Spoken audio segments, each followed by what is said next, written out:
the devil am I voting for in the Summoner's Choice 2023? So this week we learned that there were many champions entered in, 8 champions. One we knew about because it was Bullseye, the Twitter vote, or the kind of whatever it was vote that we did.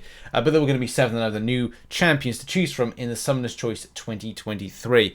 Kabam actually dropped the ball by revealing all of these particular champions. If you saw in your in-game mail, under the section of Summoner's Choice Champions vote, you can literally see all of them right there, which, again, the astute among you will kind of like be able to kind of grab it, enlarge the image, and then it's like, okay, well, I pretty much know who they are. And yeah, like, it was pretty obvious who a lot of those particular characters were. And as I said in the video, me, Karate Mike, and Jake Axe, and I don't know if there was anybody else that was going to do like slow kind of reveals, like fun kind of reveals of these particular characters, and it would be like a nice kind of vibe, a community contributing thing, creators making stuff videos, fun little videos, like introducing the champions. And do bear in mind, like, those particular videos I've done are not to say like these are the ones I'm choosing. These are the ones that I've been given to do videos on. Otherwise, I would have said to Kabam, can you give me the characters that I will be voting on, so I can what's the word, kind of ring the thing for going, yes, let's do these particular characters. But that's what this video is for. This is the video of like who I'm personally going to be voting on and for why. Do bear in mind something to let you all know: vote for who you want, right? No one's going to influence you of who you want to vote for. Vote for the one that you want for whatever reason, or you're going to put all your voting in, or who you're going to separate your voting in. I definitely know ones that I'm not going to be, and let's kind of go over the ones I'm not going to be voting on, which is, first of all, Spider-Punk. I know people like Spider-Man, Spider-Verse and stuff like that. I've just reached the point where every year we seem to get a Spider-Verse based character. The only one I'm really interested in is in Spider-Man Noir at the moment. I kind of feel that would be different. Same thing with Spider-Woman. Again, different. And then there's probably one other one. It's just, I don't want to see something that looks exactly the same. And if Kabam go for the exact same look, it's basically saying like, oh, there's Spider-Ham, Spider-Man, and Spider-Punk all look the same. And it's just about, I know it'll have an original kit, and I know it will incorporate things like music, the guitar, and stuff like that. And it'll be cool. I just kind of feel like it's just, for me, just feels like it's a bit, there's too many now with the Spider-Verse kind of things. So where am I going? Where am I going with the... Oh, also, like Sunfire, Sunspot we got in game. Pyro would have been a better one to kind of choose from. That, again, is just my feeling on that one. Marrow, yeah, tough one, tough sell. Their work, I think there's some like nods to some like MCU stuff in the, well, it's not really MCU, well, it's kind of MCU, Fox stuff in the past with a character like this, especially kind of like getting things like bone to then throw, projectile bones, bone structure, armor, and I think it'd be quite cool. It's just, again, not for me in the scheme of things. I do think Bullseye coming back into this, it's going to be washed by everything else. Echo is kind of cool, but even though I did a video on it, I'm not going to be voting. So this puts me in a bit of a quandary here of where I'm taking my voting habits. So I'm going to go with a bit of practicality and also characters that I really want to see. There's some facts to kind of let you know about. As of January 2022, including Jessica Jones, Mantis, and even the 2 up-to-date Absorbing Man and Baron Zemo, we have got the following. And if I've done these sums right, is that we have 45 playable Cosmic Champions, 41 playable Mutant Champions, 40 playable Science Champions, 38 playable Mystic Champions, 40 playable Skill Champions, 37 playable Tech Champions. Now, I don't know what's going to happen for the scheme of the year, but I definitely know from seeing this right here is that we are in deficit a good chunk of Mystic and Tech, right? Mystic and Tech, those particular lines right there. Which is, again, puts me in a quandary because one of the champions that is listed in the Summoner's Choice I actually really like. And that is Kallark the Gladiator. This is a really, really powerful Marvel character that I think would make a great impact and definitely and should be put at top of the Cosmic line if he was entered in. But we do have a lot of Cosmics, and unfortunately I don't see anything more unique than what would be exactly the same where a champion would just say, oh, he gets buffs.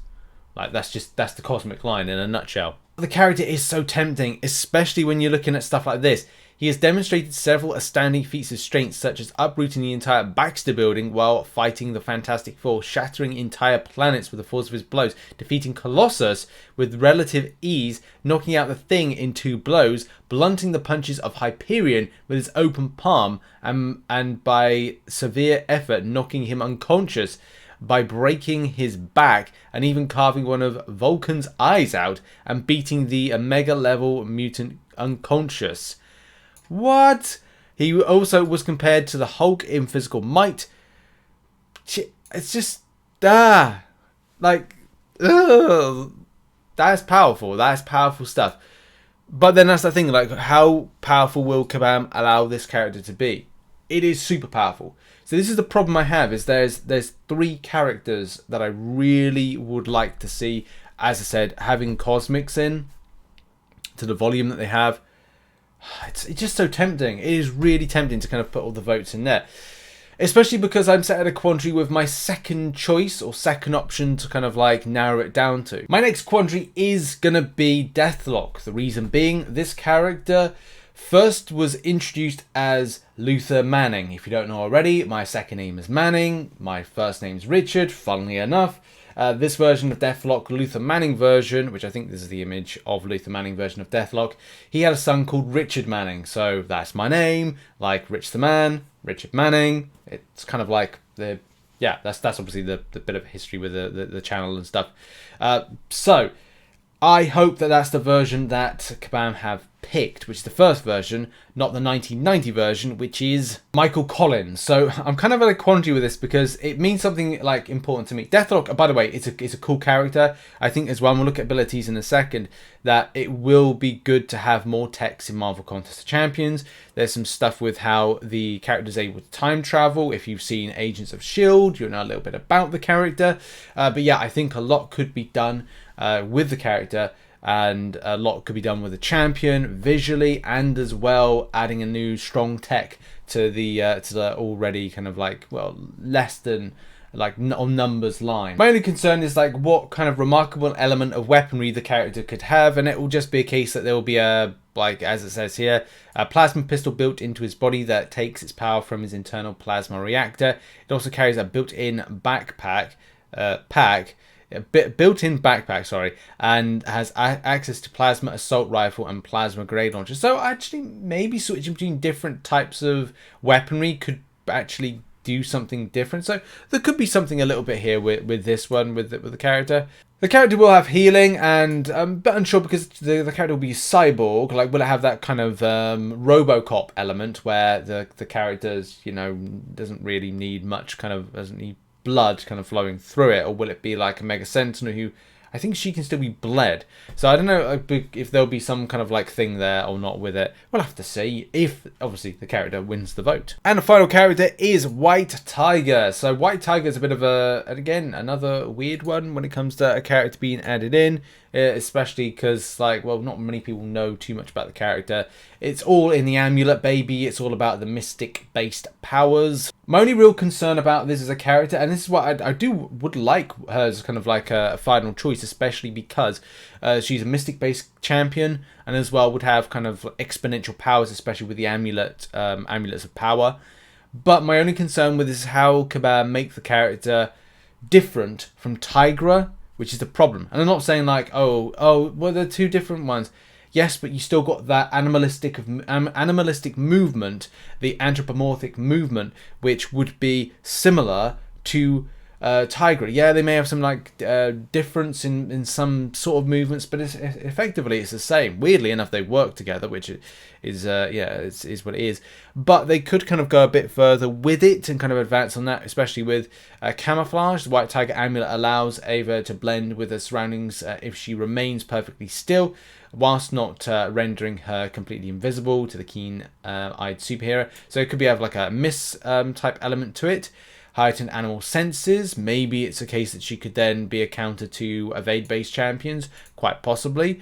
Recuperation, especially effectively by placing the amulets of power in the wounded area of her body. So she could have regeneration in some sort of shape or capacity, or have like a purify or shrug off type ability. So she could go a little bit in a different direction than what, say, Tigra is in game at the moment. So That's where I think for me, I would be interested in that vote. That's the thing that interests me a bit more when the voting starts. At this stage, it's unclear when the voting is going to begin. I want to assume next week, once all the people have been revealed in it. We know Bullseye, so 7 days from now, it'll probably kick off where you can vote for your favorite champion to come into the game.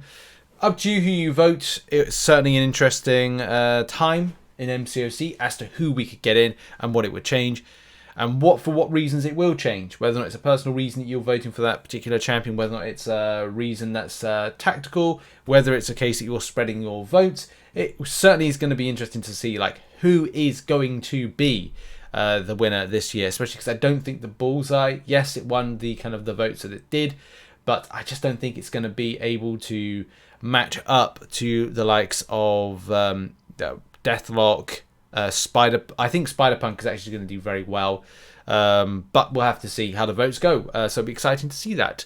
That's been the video. Thank you very much for watching. Check out some other content located on screen, and I'll see you all very soon. Cheers, everybody. Bye-bye.